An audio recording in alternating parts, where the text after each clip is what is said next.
هل في استهانه اكبر من كده مع نادي زي نادي الزمالك؟ ان انت تجيب لي حكم، مع كل الاحترام بنحترم كل الناس، ما حكمش بقاله سنه، اول ماتش تدخله يكون ماتش رتمه عالي زي ماتش نادي الزمالك، نادي الزمالك وزد. ده كوره ضربه جزاء رسمي محدش يقدر يتكلم فيها. الراجل ما حسبهاش، والفي ار ما استدعوش ان هو يشوف اللعبه.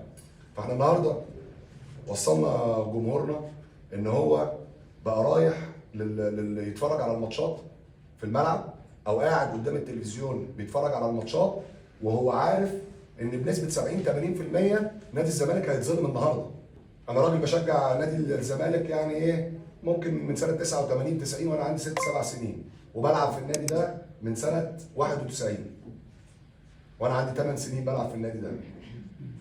اول مره اشوف هذا الكم من الظلم تجاه هذا النادي.